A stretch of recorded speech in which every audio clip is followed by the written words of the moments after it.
ആ ദുഃഖമില്ലാതെ നാം എങ്ങനെ ജീവിക്കും?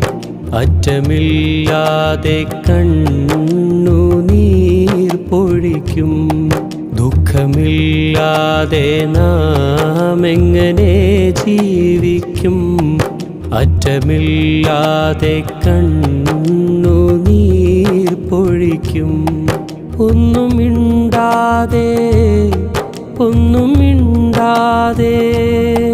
മൗനം നിന്നെ ഭരിക്കും. നീ ഒറ്റയ്ക്കിരിക്കും. മനസ്സപ്പ ചുവക്കും, അത് കൊണ്ട് തണുക്കും.